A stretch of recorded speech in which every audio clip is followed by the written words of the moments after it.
무더운 7월입니다. 첫 주일 하나님 앞에 첫 열매를 드린다는 심정으로 이렇게 하나님 앞에 변함없이 예배자로 서신 모든 분들을 주님의 이름으로 환영하며 축복합니다. 다 같이 묵상기도 하시면서 하나님 앞으로 나아가시겠습니다.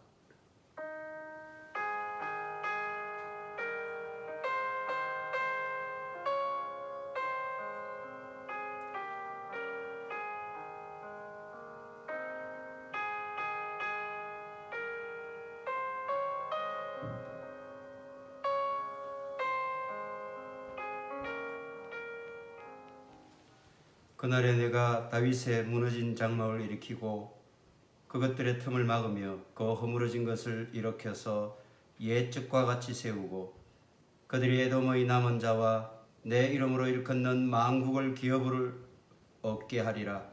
이 일을 행하시는 여호와의 말씀이니라. 보라, 날이 이를지라 그때에 파종하는 자가 곡식 추수하는 자의 뒤를 이으며 포도를 밟는 자가 씨 뿌리는 자의 뒤를 이으며 산들은 단 포도주를 흘리며 작은 산들은 녹으리라. 내가 그들의 땅에 심으리니 그들이 내가 준 땅에서 다시는 뽑히지 아니하리라. 내 하나님 여호와의 말씀이니라. 전능하신 하나님 아버지, 7월 첫 주일을 맞아 온 마음과 정성으로 하나님께 예배하는 예배자로 불러주심을 감사드립니다.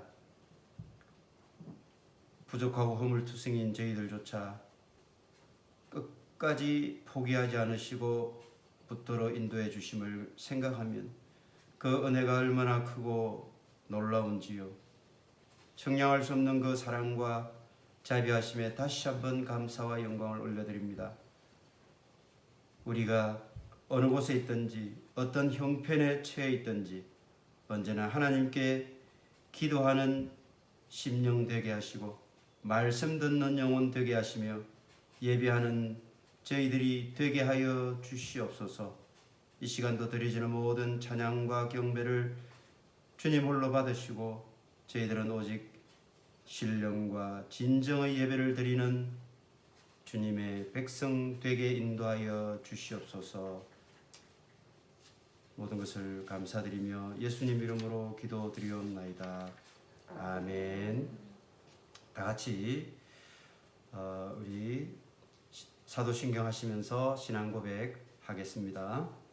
전능하사 천지를 만드신 하나님 아버지를 내가 믿사오며 그 외아들 우리 주 예수 그리스도를 믿사오니 이는 성령으로 잉태하사 동정녀 마리아에게 나시고 본디오 빌라도에게 고난을 받으사 십자가에 못 박혀 죽으시고 장사한 지 사흘 만에 죽은 자 가운데서 다시 살아나시며 하늘에 오르사 전능하신 하나님 우편에 앉아 계시다가 저리로서 산자와 죽은 자를 심판하러 오시리라. 성령을 믿사오며 거룩한 공회와 성도와 서로 교통하는 것과 죄를 사하여 주시는 것과 몸이 다시 사는 것과 영원히 사는 것을 믿사옵나이다. 아멘. 다 같이 찬송가 89장입니다.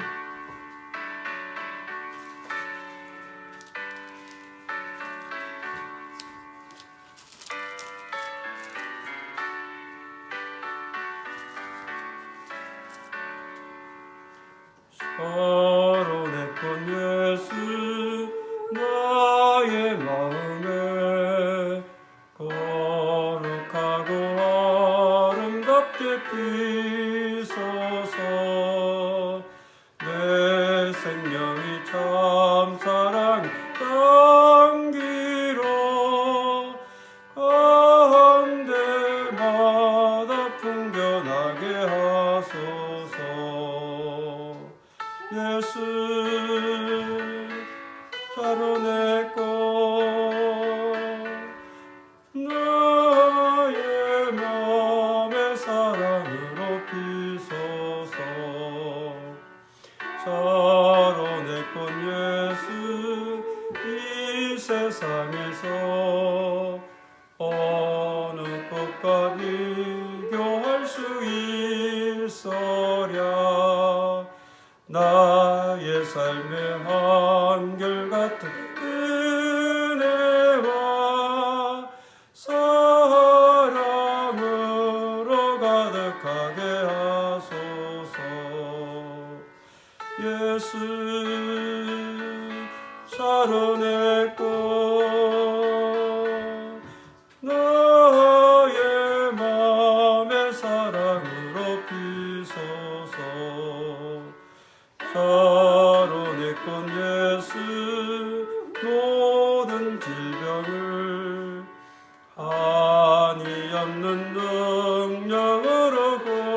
주의 영광이 땅 위에 가득해 천하 만민 주님 앞에 엎드려 경배하며 영광 돌릴 때까지 예수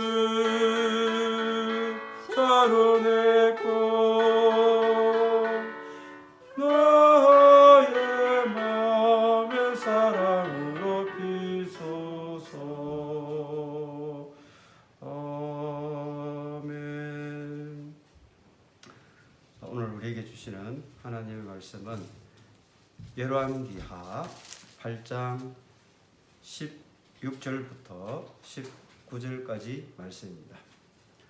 열왕기하 8장 16절에서 19절까지 말씀.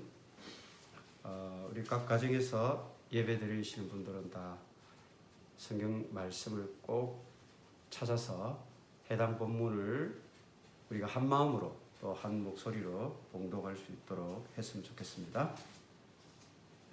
다 찾으신 줄 알고 열왕기하 8장 16절 봉독합니다.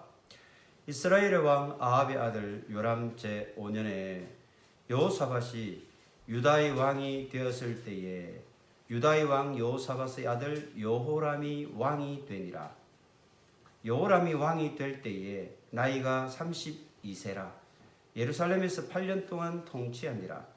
그가 이스라엘 왕들의 길을 가서 아합의 집과 같이 하였으니 이는 아합의 딸이 그의 아내가 되었음이라. 그가 여호와 보시기에 악을 행하였으나 여호와께서 그의 종 다윗을 위하여 유다 멸하시기를 절겨하지 아니하셨으니 이는 그와 그의 자손에게 항상 등불을 주겠다고 말씀하셨음이더라. 아멘. 지금 하나님께서 이스라엘 백성들에게 어떻게 역사해 가시는가에 대한 그런 하나님의 경륜, 또 역사의 손길을 우리는 열왕기서를 통하여 잘 살펴볼 수가 있고, 그 역사의 모든 기록들을 통해서 우리는 하나님께서 그 어떠한 모든 상황 속에서도 그분이 다 역사하시고 또 섭리하시고 계획하시고 운행하신다는 것을 알 수가 있습니다. 지금 현재 이스라엘은 어떤 처지에 놓여 있는가? 솔로몬 이후에 남과 북으로 분열이 된 이 남북 분열 왕국, 그 중에서 북쪽 이스라엘 왕국은 여로보암 이후에 오므리 왕조가 탄생하게 됩니다. 실제적으로 오므리 왕조는 정치적으로나 외교적으로나 경제적으로 상당히 부강한 나라였습니다. 그런데 이 오므리라고 하는 사람에 의해서 북이스라엘이 강성한 나라로 발돋움하고 있었지만, 실제 하나님께서 관심이 있는 부분은 그 북이스라엘 왕국이 정치적으로 얼마나 안정되어 있고 또는 경제적으로 얼마나 부강한 나라인가, 또는 군사적으로 얼마나 강대국인가, 이런 데에 하나님의 관심이 있는 것이 아니라 그들이 과연 하나님 앞에 얼마나 신실한 백성으로 살아가고 있는가에 대한 이 유일한 잣대, 이것이 하나님의 관심거리이기 때문에 실제 오므리 왕조와 그의 아들 아합 왕 때에 북이스라엘이 상당히 그 주변 국가들을 복속시키고 강대국으로 존재했었지만, 열왕기 역사 속에서는 단 한마디도 그런 것에 대해서는 언급이 없습니다.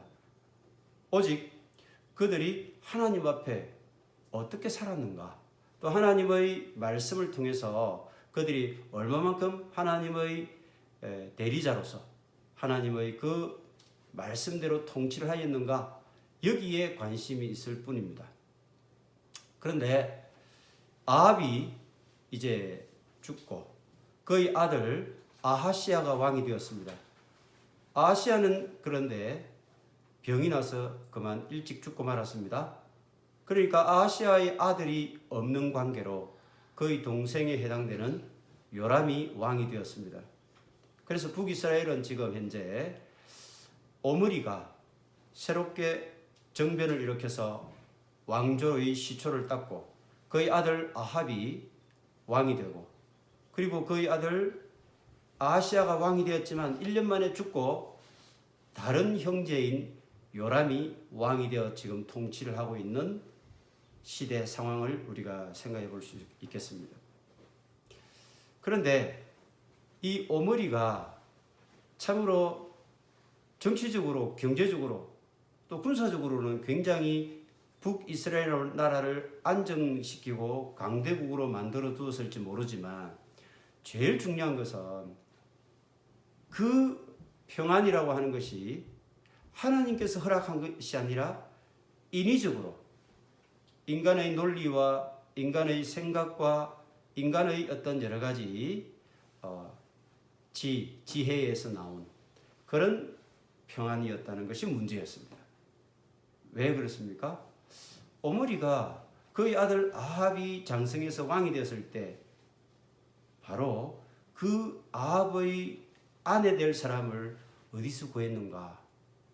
그때 당시에 북이스라엘과 상당히 긴장 관계가 있었던 지금의 시돈 땅 공주인 바알의 딸인 이세벨을 아내로 맞아들였다는 것이 가장 큰 문제였고 이것이 이스라엘의 가장 불행한 역사의 큰 씨앗이 됩니다. 결국은 북이스라엘의 시돈 땅에 있는 공주인 이세벨이 왕비로 들어옴으로 해서 하나님 신앙, 하나님만 섬기는 백성들에게 새로운 이방 신이 그녀를 통해서 몰려 들어오게 된 것입니다. 그래서 그때부터 이세벨이 그냥 와서 하나님 신앙을 잘 따르고 또 하나님 백성으로 이렇게 다시 거듭났으면 얼마나 좋았겠습니까? 그러나 오히려 반대로 하나님 신앙의 북이스라엘에 이방 신을 섬기던 그 여인이 자기가 섬기는 모든 신상들과 그런 우상들을 가지고 들어옴으로써 결국 이 하나님 신앙을 지켜나가야만 했던 북이스라엘에 이방의 신들로 넘쳐나게 되고 하나님의 진노를 받고 결국은 그들이 그 우상 숭배의 죄악에서 돌이키지 않음으로 해서 그 북이스라엘은 멸망의 길로 가게 되어지는 그런 단초가 바로 이 이방 공주를 아내로 맞이한 것에서부터 시작됩니다. 실제 이것은요, 우리가 그 앞에 역사인 솔로몬의 역사에서 우리가 잘 살펴볼 수 있습니다. 하나님께서 이스라엘 역사에 있어서 정말 최초로 유일한 통일된 왕국을 주시고 그들에게 왕을 허락해 주셨습니다. 바로 잘 아는 초대왕 사울이 있었고, 근데 그는 실패하고 말았습니다. 그 다음에 하나님께서 준비한 왕인 다윗 왕이 등장했습니다. 정말 하나님의 마음에 쏙 합한, 물론 허물도 많았고 실수도 많았지만 그렇게 해서 이스라엘을 부강한 나라의 깃털에 세운 왕이었습니다. 그러나 그를 뒤이은 아들 솔로몬이 왕이 되었을 때 제일 먼저 한 일이 무엇인가? 바로 그때의 강대국이었던 애굽, 이집트의 공주를 왕비로 맞이하는 일이 솔로몬이 왕이 되었을 때 제일 먼저 한 일이었다는 것이 문제였습니다. 결국은 솔로몬이 우리가 역사적으로 보면 통일된 이스라엘 왕국을 번창하게 하고 아주 화려하게 잘 살았고 굉장히 대외적으로 이렇게 강성한 나라를 이스라엘이 이룬 때가 솔로몬 때다, 이렇게 우리 알고 있지만 사실은 하나님의 평가는 정반대입니다. 솔로몬 때에 그가 강대국 이집트를 의지함으로써 그 공주인 이집트 공주를 왕비로 맞아들여서 결국은 애굽의 모든 우상들이 그 여인을 통해서 들어오게 되는 계기가 되었죠. 결국 이렇게 외국의 공주를 아내로 맞이하는 것은 우리가 애정에 기초한 결혼이 아니라 바로 정치적, 군사적인 관점에서 정략적으로 이루어진 결혼입니다. 그래서 이걸 우리가 정략 결혼, 결혼 동맹 이렇게 부릅니다.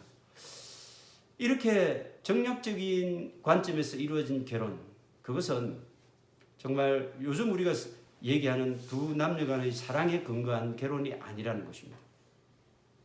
오직 그런 국가 간의 그런 관계를 중심으로 해서 이렇게 이루어진 결혼이기 때문에 그걸 통해서 수많은 외국의 그런 문화, 그 중에서 이방신, 우상, 그런 무수한 하나님에게 역행하는 그런 신앙들이 쏟아져 들어오게 된 것이었습니다.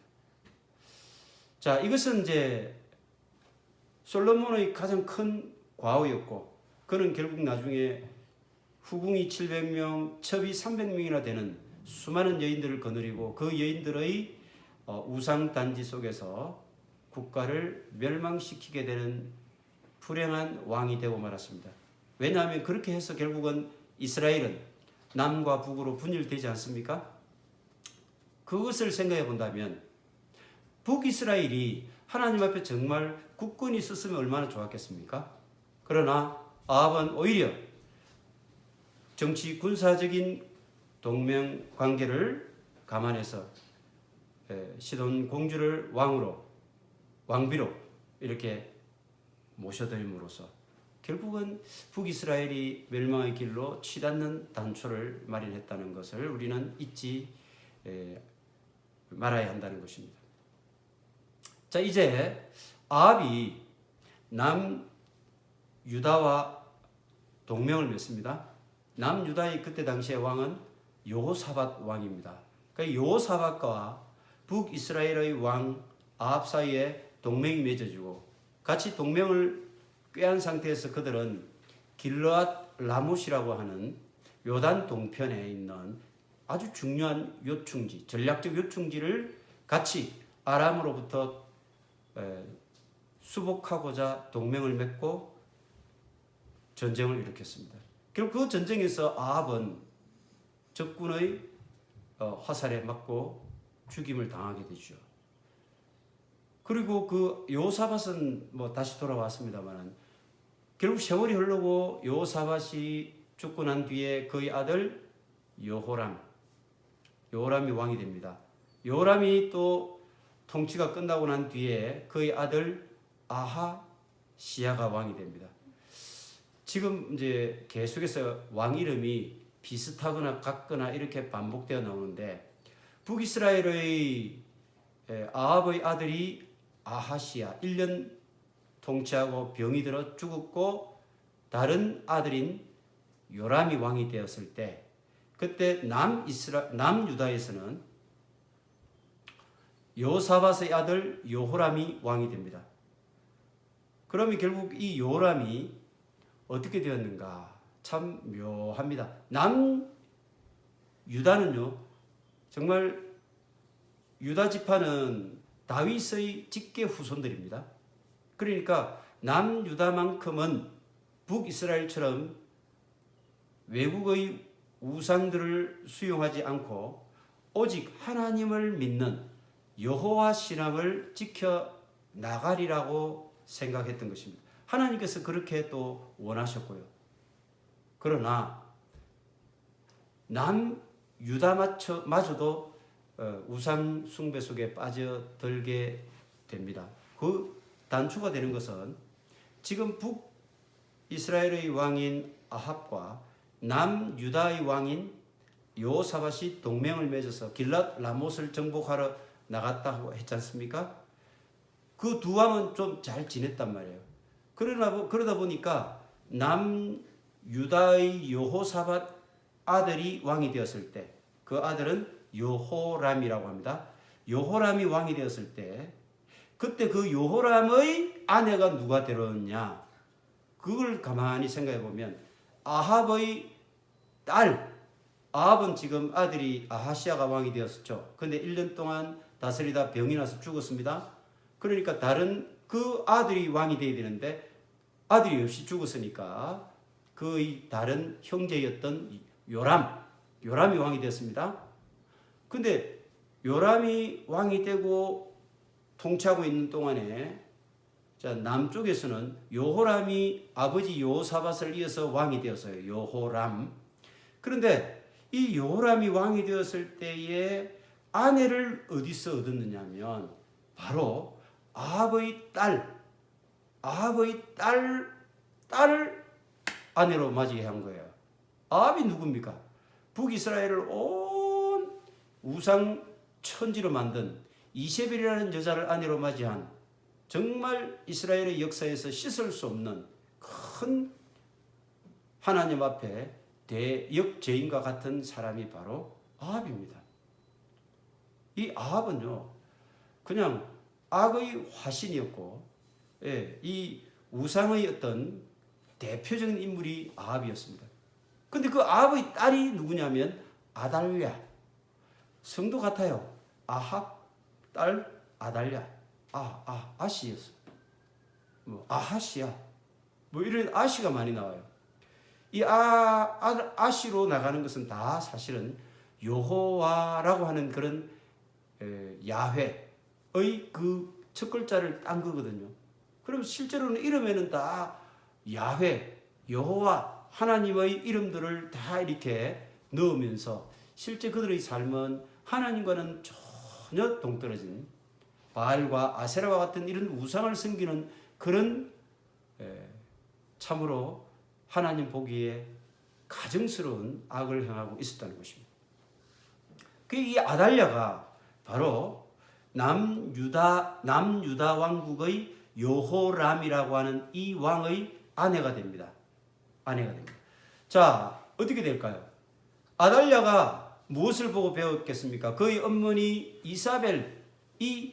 이세벨로부터 배운 것이 하나님을 섬기는 신앙입니까? 아닙니다. 오직 바알과 아세라 신상을 만들어 놓고 그 앞에서 절을 하고 그 다음에 그 절을 통하여 무수한 풍년을 기원하고 다산을 기원하고 복을 기원받는 이런 아주 끔찍한 짓을 저지른 사람이 이세벨이었고 그 이세벨로부터 배운 아달랴는 역시 그 신앙을 가지고 어디로 걸어 들어갔다는 겁니까? 남유다로 걸어 들어갔다는 것이죠. 그 남유다가 이제 본격적으로 이세벨의 그 우상신앙이 아주 독버섯처럼 번져나가게 되었다. 이것이 남유다 역시 하나님 앞에서 심판받고 멸망받는 그런 물꼬가 되어졌다는 것입니다. 오늘 우리는 지금 이스라엘 왕 아합의 아들 요람 제5년에 여호사밧의 아들 요람이 왕이 됩니다. 요람, 북쪽 요람, 남쪽 여호람이 왕이 되었습니다. 근데 이 요람이 왕이 될 때에 나이가 32세고 8년 동안 통치했으니까 그가 40세가 되었을겠죠. 결국 요람이 왜 이스라엘 왕들의 길을 가서 하나님으로부터 악한 왕이라는 평가를 받게 되었는가? 바로 이는 아합의 딸이 그의 아내가 되었습니다. 아합의 딸, 뒤에 가면 아달랴라고 이름이 나옵니다. 그가 여호와 보시기에 악을 행하였다는 말입니다. 결국은 우리가 누구 밑에서 교육을 받고 누구의 영향을 받느냐, 이것이 굉장히 중요한 거라는 걸 알 수가 있고요.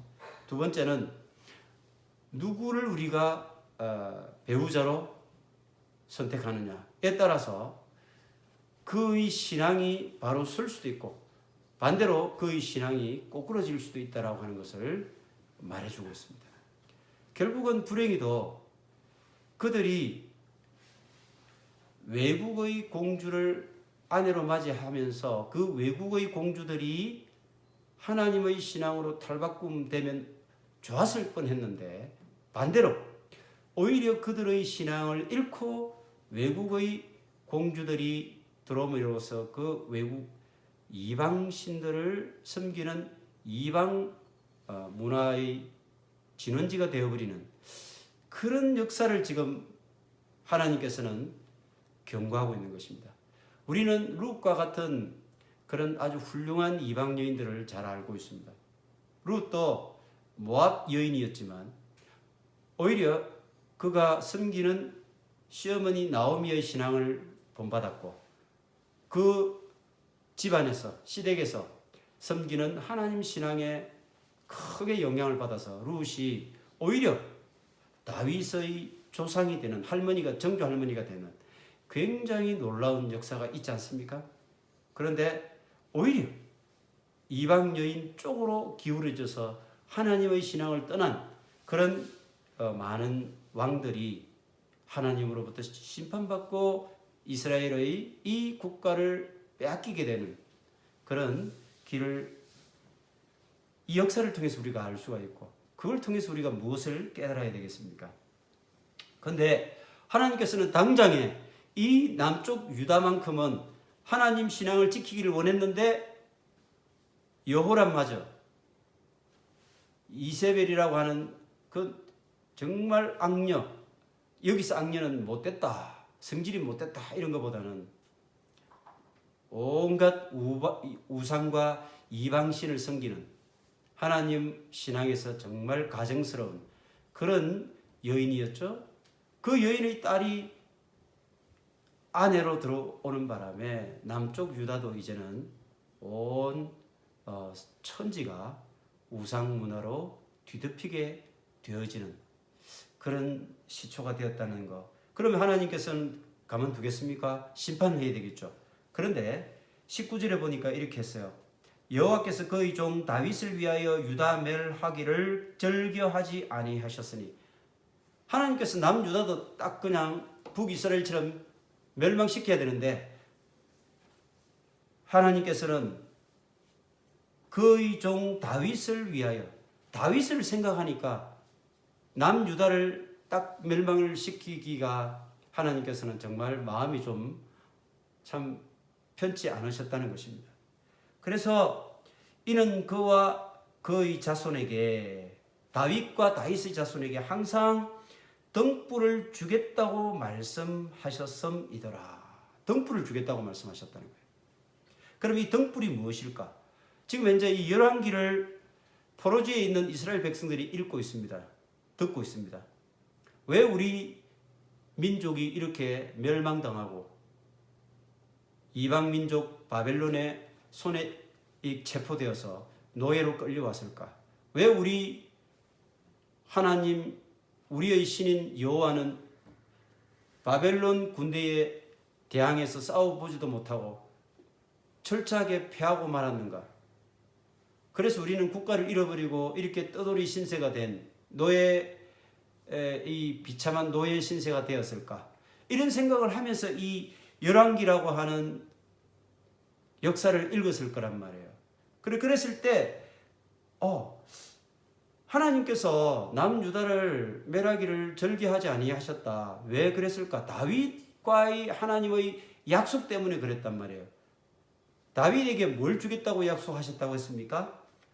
등불을 주겠다고 말씀하셨다. 그러면 이스라엘 사람들, 노예로 끌려가 있는 이스라엘 사람들이 과연 그러면 하나님께서 우리 민족에게 등불을 주겠다고 하셨는데 이 등불이 무엇인가?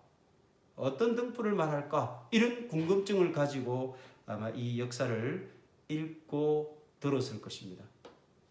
과연 이 등불은 무엇인가? 하나님께서 사무엘하 7장 12절부터 보면 우리가 사무엘서를 지나오면서 그것을 분명히 살펴봤습니다. 하나님께서 다윗에게 나타나셔가지고 언약을 주셨습니다. 12절 보니까 내 수완이 차서 내 조상들과 함께 누울 때에 내가 너 몸에서 날 내 씨를 내 뒤에 세워 그의 나라를 견고하게 하리라. 그는 내 이름을 위하여 집을 건축할 것이요 나는 그의 나라 왕위를 영원히 견고하게 하리라. 하나님께서 이스라엘 역사 가운데 다윗을 정말 아꼈습니다. 칭찬했습니다.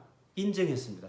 그래서 너 뒤에 날 씨가 이 나라를 견고히 세우고 너희 후손들의 왕위를 내가 견고하게 세워주겠다.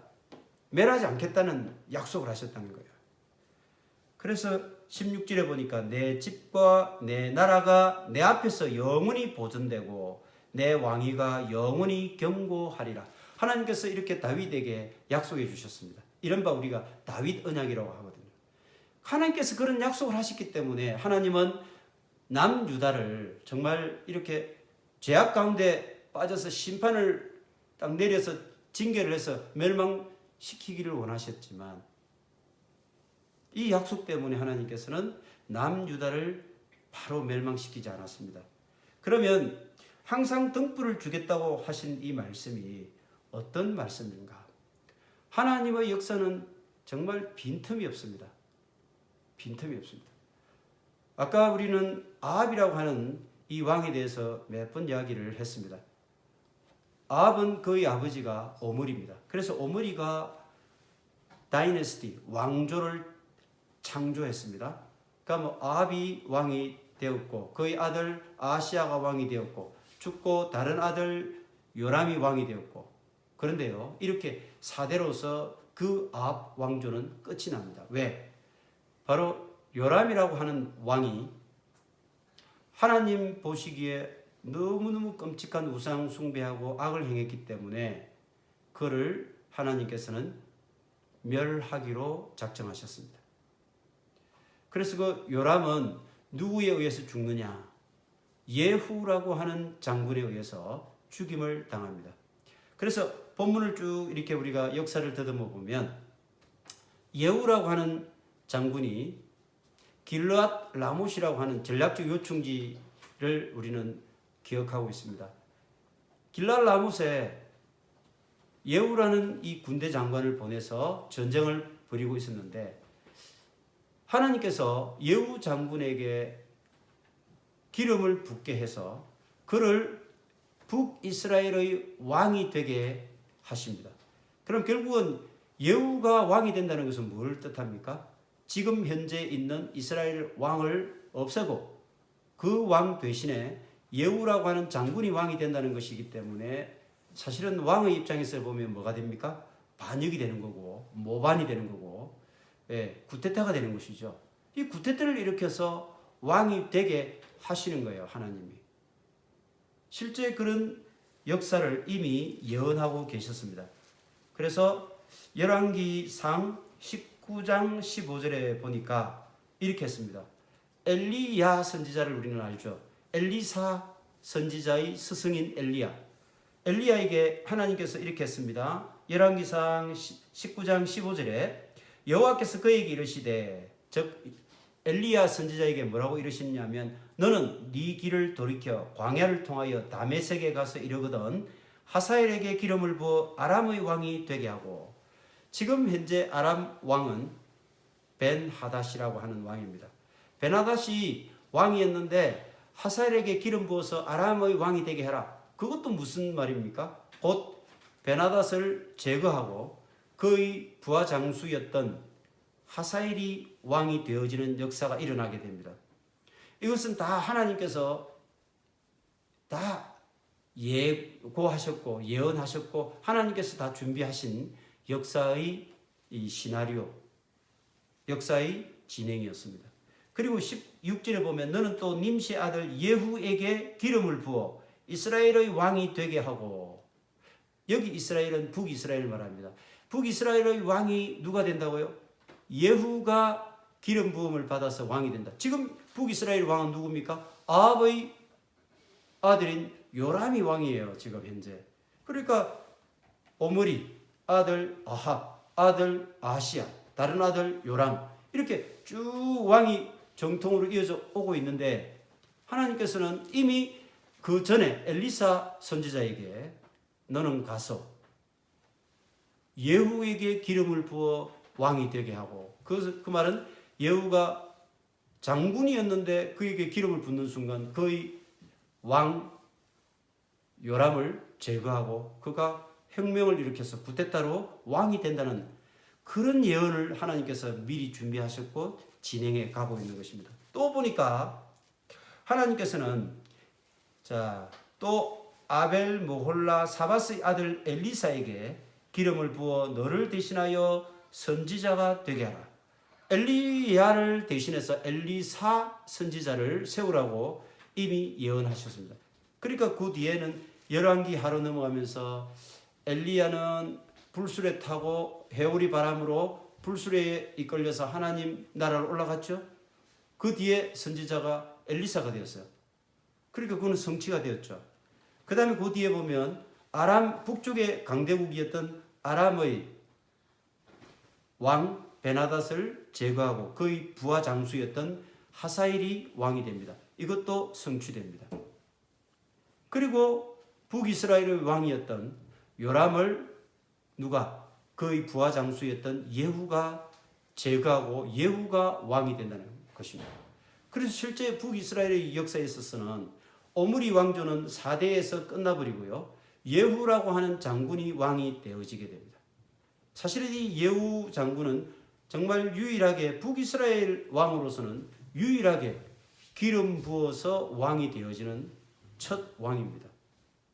그런데 실제로 예후는 하나님 앞에 올바른 왕으로 쓰임받게 되었을까요? 아닙니다. 실제로 역사를 보면 예후는 그렇게 오므리 왕조의 마지막 아합의 아들인 요람을 죽이고 사실은 하나님이 그 아합 왕족을 멸함으로써 심판하는 도구로 사용되었을 뿐 예후가 하나님 앞에 똑바른 신앙을 가진 왕으로 그렇게 살지를 못했습니다. 예후는요 어쨌든 하나님의 역사에 쓰임받는 역할을 하게 되었는데 예후가 얼마나 잔인했던가 하면 철저하게 이제 아합 가문에 있는 그런 사람들을 다 죽이게 되는데요. 아합의 아들인 요람 왕을 죽였습니다. 이제 아합은 전쟁터에서 죽었으니까 그의 안에 누가 남아 있습니까? 현재 이세벨이 남아 있죠. 그래서 이세벨도 예후가 가서 죽여버립니다. 예후가 이세벨도 죽입니다. 그리고 또 누가 있을까요? 아합의 아들은 역사에서는 물론 아하시아 그다음에 요람만 나오지만 많은 아들이 있지 않았겠습니까? 후궁들이 또 많이 있었을 테고 그래서 70명의 아합의 또 다른 아들들이 많이 있었는데 그들을 다 죽여버립니다. 하나도 남김없이 죽여버립니다. 몰살이죠, 몰살. 그래서 하나님께서는 철저하게 아합 가문의 모든 자손들을 다 죽여버리게 만듭니다. 그것이 예후라고 하는 장군에게 기름 부어서 그를 왕으로 선택하면서 그 아합의 우상의 독을 온 북이스라엘에 뿌린 그 장본인들을 멸하고 진멸하고 철저하게 그 뿌리를 뽑아내는 작업을 하셨다는 것입니다. 이제 하나님께서는 이 예후 장군을 통해서 어떤 일까지 하느냐면 남쪽에 있는 유다의 왕이 누구라고 했습니까? 남쪽에 있는 유다의 왕. 그 유다의 왕은 아하시아의 아들 여호람. 여호람이 왕이 되고 난 뒤에 아달랴 아합의 딸을 아내로 맞이했죠. 그 사이에 태어난 아들이 누구냐면 아하시아라고 하는 왕자가 태어났습니다. 아하시아가 왕이 되었어요. 근데 이 아하시아는 결국은 누구에게? 엄마 아달랴에게 보고 들은 것을 국가를 통치하는 그 통치에 나타냈단 말이에요. 엄마 아달랴는 무엇을 했겠습니까? 우상 숭배자였습니다. 누구에게? 그의 엄마 이세벨로부터 배웠기 때문에. 그의 엄마 이세벨로부터 배운 아달랴. 아달랴의 아들인 아하시아 왕은 결국 그의 엄마, 그의 할머니 이세벨의 그 피가 우상 숭배의 그런 전통이 그 속에 뿌리 깊게 남아 있었다는 것입니다. 그래서 하나님께서는 이 아하시아 왕도 같이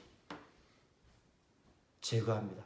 누구에 의해서? 예후 장군에 의해서 아하시아도 제거하게 됩니다. 그래서 북이스라엘의 우상의 뿌리였던 아합의 그 뿌린 요람도 죽이고 그것이 남쪽으로 넘어와 가지고 남쪽 유다의 왕국에도 우상 숭배의 그 뿌리가 되었던 아하시아 또 죽여버립니다. 자, 아하시아도 죽고 나니까 참 재밌는 역사가요.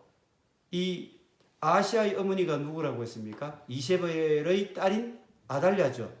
그런데 이 아달랴가 얼마나 독한 여자였느냐면 그의 아들인 아하시아가 예후 장군에 의해서 죽임을 당하는 것을 목격했습니다. 그러고 난 다음에 이제는 이 땅에 다윗의 씨는 다 없애야 되겠다. 다윗의 씨가 누굽니까? 사실은 자기 아들이고 자기 손자, 손녀들이에요. 그런데 지금 자기 아들 아하시아가 죽자 그의 자녀들, 곧 아달랴의 손자들이에요. 손자들을 모조리 다 몰살시킵니다. 이 여자가. 아합의 씨를 없애겠다는 거죠. 사실 이거는 어떻게 보면 사탄 마귀의 계략입니다. 바로 이 땅에서 장차 오시게 될 예수 그리스도, 그분은 누구의 자손으로 오게 됩니까?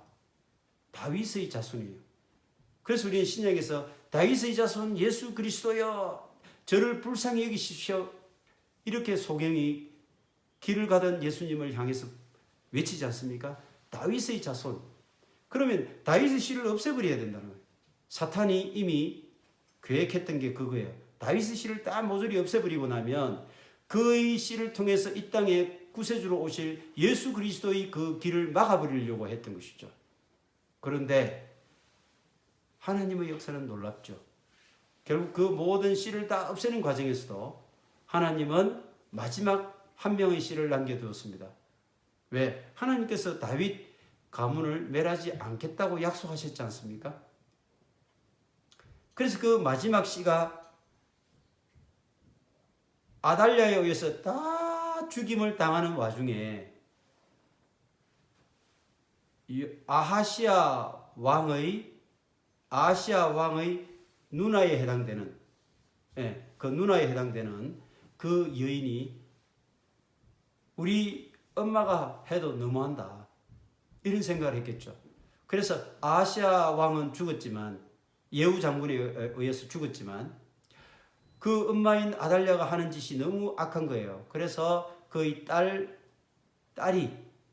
그 자기의 조카들이죠. 그러니까 아시아의 자녀들이니까, 그 왕자들이니까 다 죽임을 당하는 와중에 한 명을 빼돌리게 됩니다.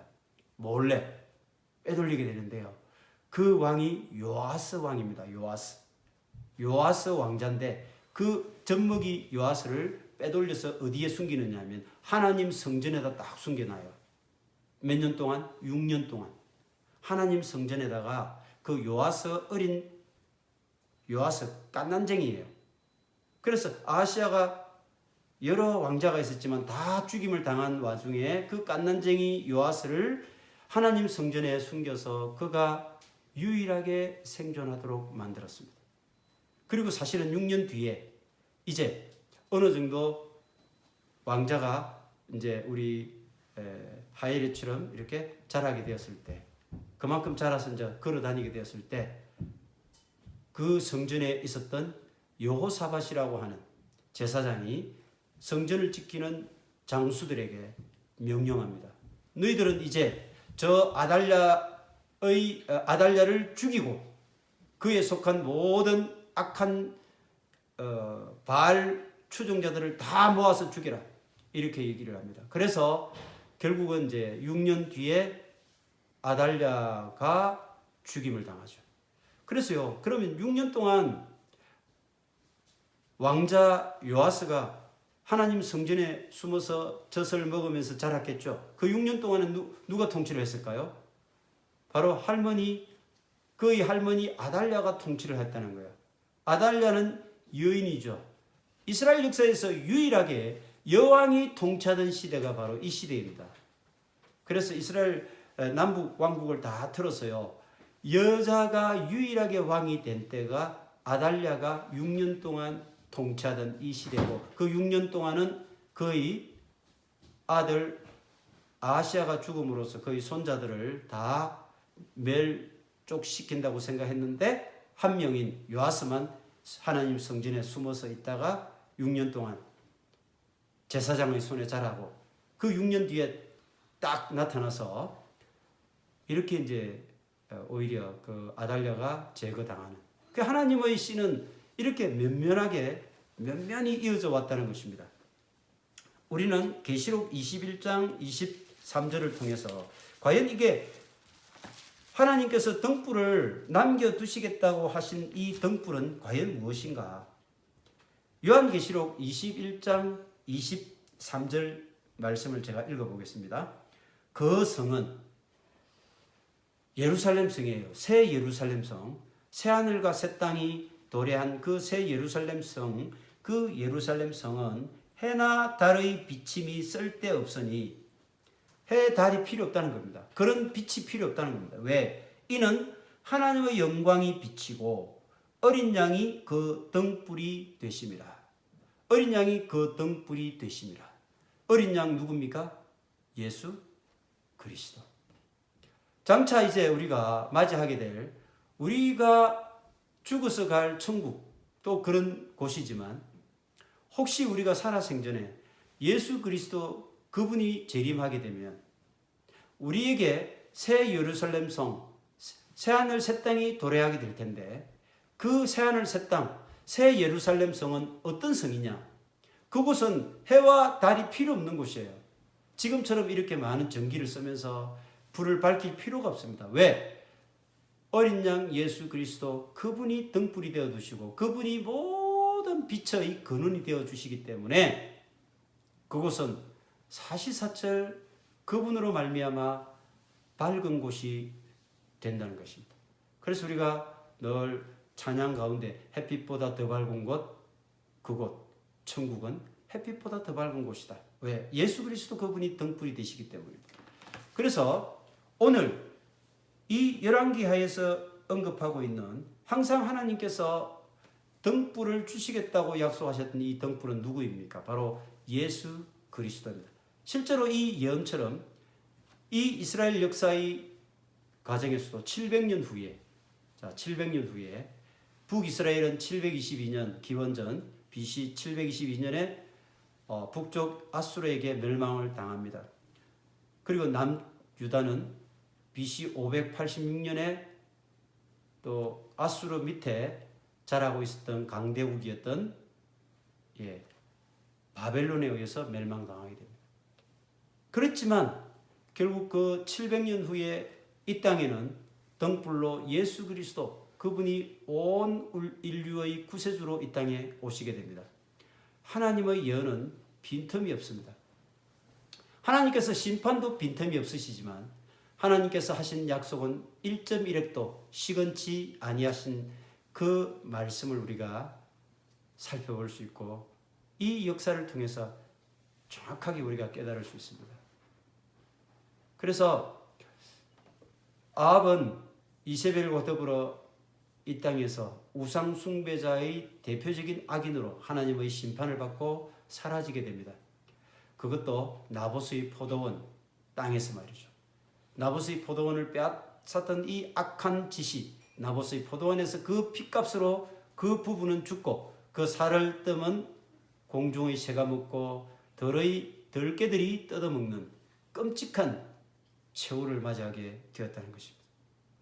그리고 그 후에 하나님께서 주시겠다고 하는 이 등불, 요한계시록에 나타난 그 등불, 예수 그리스도가 700년 후에 이 땅에 오셨고, 자, 지금 그 이후에 예수님이 이 땅에 오셔서 말씀을 통해서 하나님과 다시금 온 이스라엘이 회복하고 화해하고 다시 하나님의 백성으로 돌아오게 하는 그런 역사가 있었지 않습니까? 그러나 여전히 이스라엘 사람들 중에 하나님께로 돌아오지 않는 무수한 사람들이 많이 있었습니다. 지금도 그렇고요.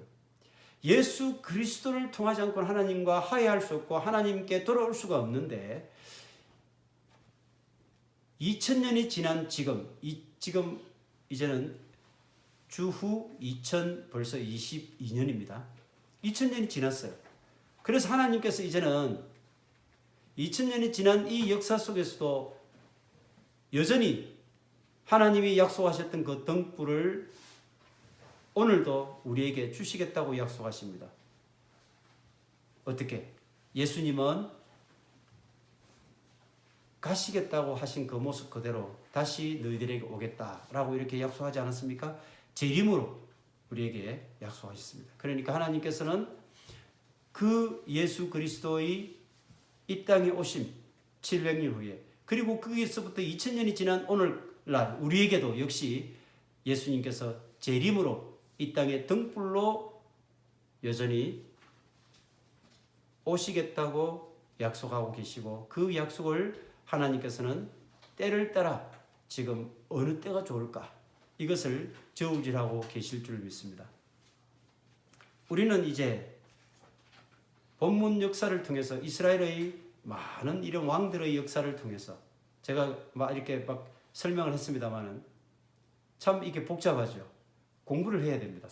그런데 이게 이 북쪽 이스라엘과 남유다의 이런 왕들의 역사를 통해서 우리가 핵심은 뭡니까?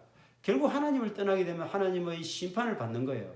그러나 하나님께서는 분명히 그분이 한 약속, 등불을 끄지 아니하시겠다고 하신 약속, 그 약속대로 바벨론에 몽땅 다 포로로 끌려가고 국가는 망했지만 2000년 후에 700년 후에 예수 그리스도를 이 땅에 보내주심으로 등불을 꺼뜨리지 아니한 그 약속의 말씀을 지켜주셨습니다.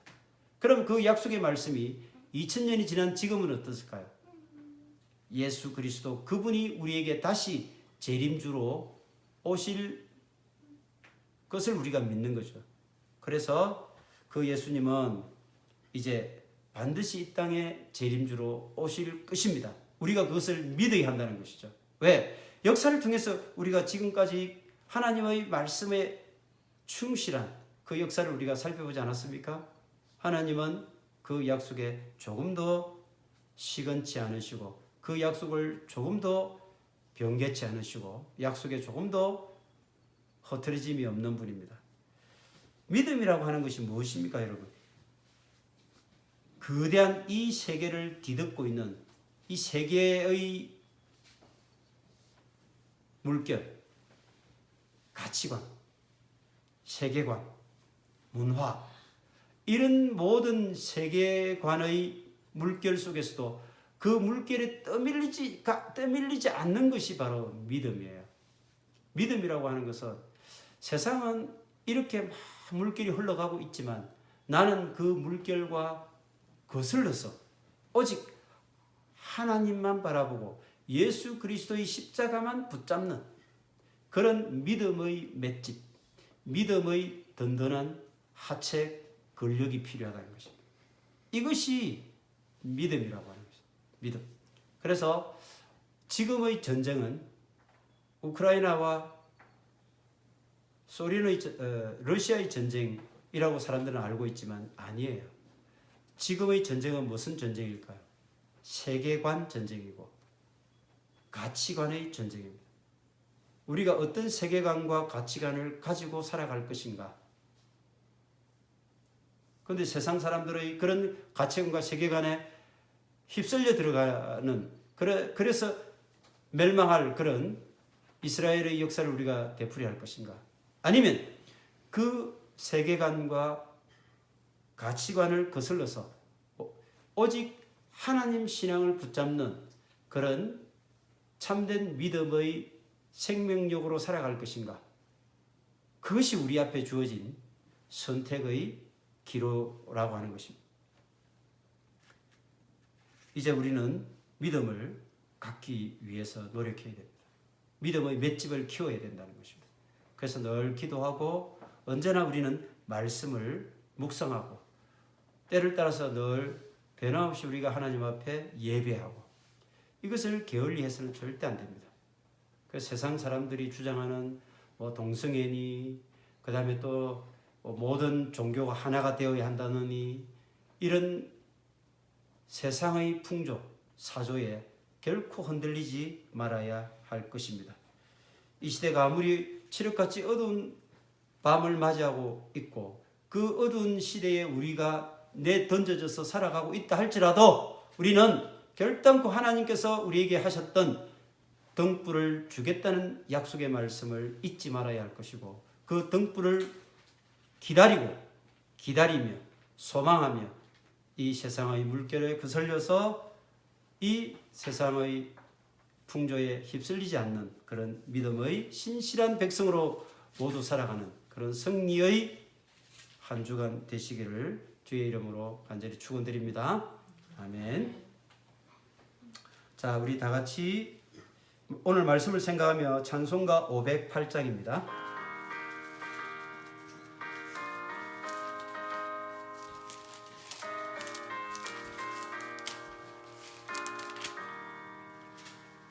우리가 지금은 나그네 되어도 화려한 천국에 머지않아 거리니 이 세상 있을 때 주 예수 위하여 끝까지 힘써 일하세.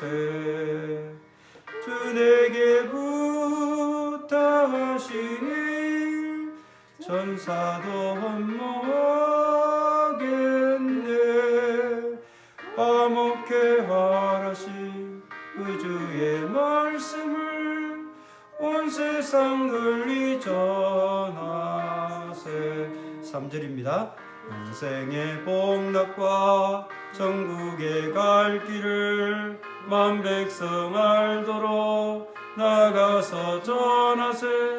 주 예수 말씀이 이 복음 전하라 우리에게 부탁하셨네. 주 내게 부탁하시니 천사도 흠모하겠네. 화목해 하라신 그 주의 말씀을 온 세상 널리 전하세. 네, 좀 리듬이 너무 빨랐습니다.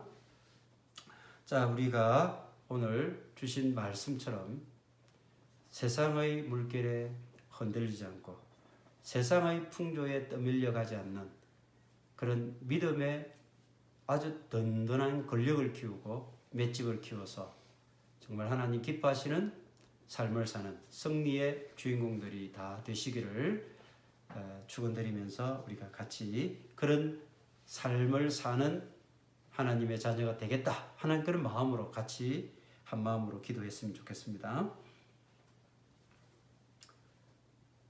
언약에 성실하신 한결같은 하나님 아버지, 역사를 통해 우리에게 참 진리의 말씀을 들려주시고 우리가 세상의 풍조를 따르지 않고 세상의 물결에 휩쓸리지 않는 주님의 길을 가야 함을 깨닫게 해주시니 감사를 드립니다. 상한 갈 때도 끄지 않으시고 꺼져가는 등불도 끄지 않으시는 언약에 성실하신 하나님께서 이 암울한 역사의 현장 속에서도 우리를 향해 그 언약의 등불을 잊지 않고 붙잡고 살아가기를 원하시는 줄 믿습니다. 하나님께서 독생자를 십자가에 못 박아 제물 삼아 주시기까지 그 약속을 신실하게 지켜주셨던 것처럼 저희들 역시 하나님을 향한 믿음의 약속을 지켜나갈 수 있도록 신실한 하나님의 자녀들 되게 하여 주시옵소서. 이 시대가 아무리 힘들고 어려울다 할지라도 가치관이 뒤섞이고 세계관이 혼합되어 참으로 분별하기 어려운 이 세상을 살아간다 할지라도 하나님을 향한 우리의 믿음과 하나님 신앙의 절대 진리를 추구하는 저희 모두 되게 하여 주시옵소서. 이제는 예수 그리스도의 은혜와 하나님 아버지의 신실하신 사랑과 성령님의 교통하시고 교제하시며 지육케 하시고 회복케 하시는 역사가 힘겹고 고단한 삶의 터널 속을 걷고 있는 저희들을 언약의 등불로 인도해 주시고 언약의 등불을 소망 삼고 승리의 삶을 살기로 다짐하는 주님의 말씀교회 모든 권속들과 그들의 가정과 일터와 모든 상황 속에서 지금으로부터 영원까지 함께하여 주시기를 간절히 축원하옵나이다. 아멘.